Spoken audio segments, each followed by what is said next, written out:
오늘 함께 나누실 본문은 갈라디아 4장 12절에서 20절까지의 말씀입니다. 말씀을 함께 읽도록 하겠습니다.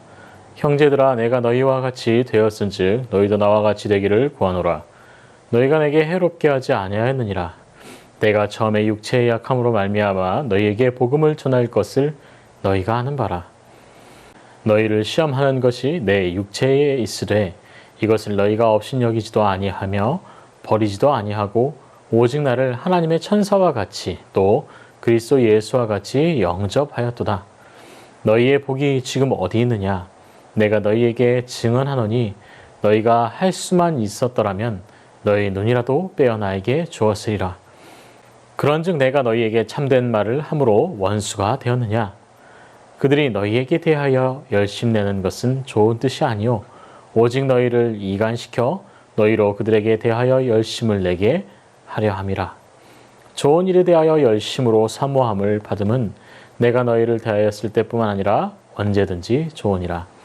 나의 자녀들아, 너희 속에 그리스도의 형상을 이루기까지 다시 너희를 위하여 해산하는 수고를 하노니 이제라도 너희와 함께 있어 내 언성을 높이려 함은 너희에 대하여 의욕이 있음이라. 아멘. 하나님이 하십니다. 말씀으로 승리합시다. 함께 나누실 본문 갈라디아 4장 12절에서 20절은 한 문장으로 요약한다면 다시 복음 앞에라는 한 문장으로 요약할 수 있습니다. 갈라디아서는 믿음을 바로 세우기 위한 종교개혁의 선두주자였던 루터가 사랑하는 말씀이었습니다. 루터는 가벼운 대화 가운데 이런 이야기를 한 일화가 있습니다. 갈라디아서는 내가 결혼한 나의 편지요 나의 아내이다. 이 정도로 루터는 갈라디아를 사랑했고 갈라디아서가 구원의 핵심이라고 보았습니다. 갈라디아서는 구원, 즉 하나님의 우리를 향한 의롭다 하심을 설명하도록 하는 말씀입니다. 오늘 갈라디아서 본문은 바울이 4장 1절에서 11절까지 하나님과의 관계가 종에서 자녀로 바뀌게 된 것이 예수 그리스도를 통하여 이루어진 것이고 예수 그리스도를 통하여서만 가능한 것임을 말씀합니다. 본문에 사용된 예수를 통하여라는 표현은 헬라 본문 갈라디아 2장 16절의 중반절을 보면 디아 피스티 크리스투 예수스라고 표현합니다. 이 표현은 믿음을 예수 그리스도를 통과하여 또는 지나서라고 직역할 수 있습니다. 하나님의 자녀가 되는 방법, 참 믿음을 가지는 방법은 예수님을 통과해 나가는 것입니다. 더 풀어서 설명하면 예수 그리스도의 사랑과 은혜, 십자가의 못 박히심을 다시 부활하심을 듣고 깨닫고 예수님의 품으로 들어가 통과하는 것입니다. 이러한 과정을 통하여 이제 하나님 나라에서 영원한 삶을 유업으로 받게 되었습니다. 그리고 갈라디아 성도들에게 다시 한번 복음 앞으로 나올 것을 말씀하고 있습니다. 갈라디아 4장 12절에는 형제들아, 내가 너희와 같이 되었은즉 너희도 나와 같이 되기를 구하노라. 너희가 내게 해롭게 하지 아니하였느니라 말씀합니다. 나와 같이 되기를 구하노라. 이 짧은 한마디는 갈라디아 4장 후반부를 아우르는 주제가 됩니다. 갈라디아 성도들이 거짓 교사들로 인하여 순수한 믿음이 오염되고 복음으로 충만함을 누리며 은혜와 평안을 누리던 성도들이 그 영적 상태가 어그러지고 병들어 있습니다.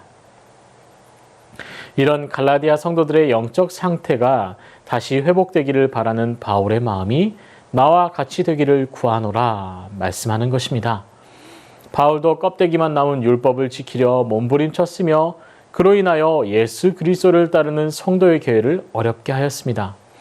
그런 바울이 예수 그리스도를 다메섹에서 만남으로 그 인생이 송두리째 바뀌게 되었으며 날마다 복음 앞에 삶을 살아가고 있기에 갈라디아 성도들의 오염된 신앙, 오염된 믿음에서 벗어나 온전한 순수한 믿음으로 회복되기를 간절하게 원하고 있는 것입니다. 이어서 13절 말씀을 통하여 내가 처음에 육체의 약함으로 말미암아 너희에게 복음을 전할 것을 너희가 아는 바라.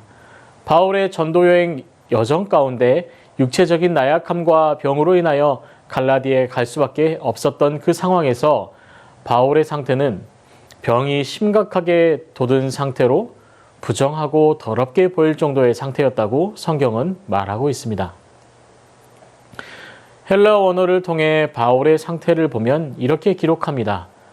아스테니아, 병이 진행되어 약해진 상태를 이야기하는 것인데, 당시 바울의 살던 시대에 병에 걸린 사람에 대한 꺼리낌과 멸시가 있었습니다. 병든 상태의 바울을 보았다면 침을 뱉고 부정하다며 쫓아내야 하지만, 처음 복음을 접하고 마음이 뜨거웠던 갈라디아 성도들은 오히려 그 병증을 더럽게 또 부정한 상태로 보지 않았습니다. 그 상태를 아랑곳하지 않고 복음에 열중했다고 합니다. 이러한 정황은 갈라디아 4장 14절을 통해 바울의 자전적인 고백을 합니다. 너희를 시험하는 것이 내 육체에 있으되 이것을 너희가 업신여기지도 아니하며 버리지도 아니하고 오직 나를 하나님의 천사와 같이 또는 그리스도 예수와 같이 영접하였도다. 이렇게 말씀합니다. 하지만 지금은 오히려 바울을 배척하고 복음과 전혀 상관없이 대하고 있는 것을 오늘 본문을 통해서 알 수 있습니다. 복음을 통해 갈라디아 4장 6절에 너희가 아들임으로 하나님이 그 아들의 영을 우리 마음 가운데 보내사 아빠 아버지라 부르게 하셨느니라. 말씀하신 것처럼 복음을 통하여 성령 충만한 갈라디아 성도들이 믿음의 성실함과 은혜를 누리고 있었습니다. 그런데 그들이 더 이상 은혜를 누리지 못하고 있기 때문에 바울은 다시 갈라디아 성도들의 성령 충만함과 믿음의 충만함을 누리도록 하려고 노력하겠다고 말씀을 이어갑니다. 갈라디아 성도들의 믿음의 후퇴는 모두 거짓 선지자들의 이간질로 인한 것이었습니다. 17절을 통하여서 말씀합니다. 그들이 너희에게 대하여 열심을 내는 것은 좋은 뜻이 아니오. 오직 너희를 이간시켜 너희로 그들에게 대하여 열심을 내게 하려 함이라. 이렇게 말씀합니다. 바울은 거짓 교사들의 열심을 따르지 않고 오직 예수 그리스도의 믿음으로 돌아올 것을 간구합니다. 그리고 그만큼 최선을 다한 노력을 할 것을 바울은 다짐합니다. 19절에 나의 자녀들아 너희 속에 그리스도의 형상을 이루기까지 다시 너희를 위하여 해산하는 수고를 하노니, 믿음에서 멀어지고 오염된 신앙을 다시 되돌리기 위해서는 해산하는 고통을 겪는 산모처럼 많은 아픔과 고통을 인내하고 죽음을 각오하고 온 힘을 다해 다시 복음으로 나오도록 하겠다라고 합니다. 한 생명을 품고 세상에 내놓기 위해서는 짧게는 몇 시간, 길게는 30시간이 넘는 시간 동안 뼈가 벌어지고 식은땀이 비같이 흐르는 사선을 넘어야만 합니다. 생명을 낳는 것은 저도 감히 생각하지 못할 고통이고 인내가 필요한 결단입니다. 이처럼 복음에서 이탈하고 오염된 신앙을 바로잡기란 너무도 어렵습니다. 오늘을 살아가는 많은 그리스도인들은 껄껄껄 병에 걸려 있습니다. 기도를 더 할 걸, 말씀을 더 읽을 걸, 찬양을 더 할 걸, 예배를 더 열심히 드릴 걸, 모든 것이 했어야 했는데 라는 아쉬움으로 남는 신앙의 형태를 가지게 되었습니다. 내 개인 사정이 바빠서 또는 여건이 되지 않아서 몸이 피곤해서 등, 이 이유로 우리는 당연히 하나님 앞에서 행하며 살아가야 할 복음의 반응을 하지 않고 살아갑니다. 현대를 살아가는 많은 그리스도인들은 예전의 신앙생활을 떠올리며 그때 하룻밤을 꼬박 새워가며 기도했었지, 밤새 찬양하며 하나님께 기도했었지, 나 땐 그랬지 라는 신앙의 추억을 가지고 있습니다. 그런데 정작 오늘을 사는 저희들은 그 신앙의 추억 속에 하나님을 만난 첫사랑의 감격을 잃어버리고 예배에 나오고 기도의 자리에 또는 찬양의 자리에 있습니다. 갈라디아 사람들처럼 성령으로 충만했던 신앙의 추억만 남고 힘없는 신앙을 유지하고만 있지 않은지 우리는 고민해 보아야 할 것 같습니다. 날마다 우리를 조명하시는 성령님이 저희와 동행하고 계십니다. 날마다 하나님의 말씀은 위로와 힘을 주기 위해 날마다 우리의 일상에 다가와 계십니다. 호랑이는 나이가 어리건 늙건 호랑이입니다. 신앙인은 하나님을 처음 만난 사람이건 만나고 수십 년이 지난 사람이건 예수 그리스도를 통하여 믿음 안에 바로 선 성령의 사람이요 하나님 나라의 백성입니다. 호랑이는 죽어서 가죽을 남기지만 성도는 죽어서 믿음의 계보와 믿음을 유산으로 남기게 됩니다. 사랑하는 성도 여러분, 우리는 우리가 하나님 나라에 간 이후에 무엇을 남겨야 하겠습니까? 바로 순수한 믿음, 성령의 감동이 충만한 믿음을 남기고 가보로 물려주어야 할 것입니다. 그러기 위해서는 우리의 믿음을 말씀에 비추어 보고 기도로 확증하며 예배로 충만해져야 할 것입니다. 사랑하는 성도 여러분, 날마다 삶의 예배의 현장에서 성령의 동행하심과 믿음의 순수함으로 감동을 자아내는 감동이 있는 은혜로운 삶을 살아가기를 기도하시길 바랍니다. 믿음이 우리 가문에 흐르고 흘러 천대까지 이르는 믿음의 계보를 이루기를 소망합니다. 아멘. 말씀을 붙들고 기도합니다. 성령님이 동행하시는 삶 속에 신실한 믿음을 바라게 하옵소서. 순수한 믿음을 회복하게 하시고 삶의 예배에 능력 있게 하옵소서.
나라를 위해서 기도합니다. 이 나라의 복음의 불길이 다시 타오르게 하시고 교회가 신실하게 모범이 되는 나라가 되게 하옵소서. 교회가 대한민국의 희망이 되게 하옵소서. 대통령과 위정자들에게 은혜를 허락하시고 민생을 돌봄에 자녀를 돌보는 것 같이 하게 하시고 지혜와 능력을 허락하셔서 속히 이 코로나 시국을 타파하게 하옵소서.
교회를 위해서 기도합니다.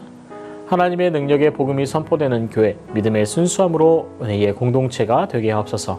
사랑이 충만하고 날마다 찬양과 기도가 끊이지 않는 교회가 되게 하옵소서.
선교사와 하늘을 위해서 기도합니다. 목요일은 탄자니아 김현석 고미라 선교사님을 위해서 기도합니다. 다시 복귀한 사역지에서 코로나의 위험이 있지만 안전하게 사역을 이어갈 수 있도록 지혜와 건강을 주옵소서. 마레오 교회 건축이 아름답게 마무리되고 그 지역에 주님의 말씀이 바로 서는 교회가 될 수 있도록 하옵소서. 관우를 위해서 기도합니다. 임종재 집사님 간암으로 고생하고 계십니다. 김인혁 형제 갑상선암 수술을 앞두고 있습니다. 김평수 집사님 뇌출혈로 고생 중이신데 우리의 사랑하는 교우들이 속히 회복되어서 함께 예배드리도록 기도하시고 또 은혜를 구하시길 바랍니다. 김혜대 집사님, 김영자 권사님, 김찬준 집사님, 김목남 권사님, 조금열 집사님, 최혁기 성도님, 정성혜 집사님 어머님과 김광순 집사님, 이길태 집사님의 회복과 치유를 위해서 함께 기도하시겠습니다. 기도하십니다.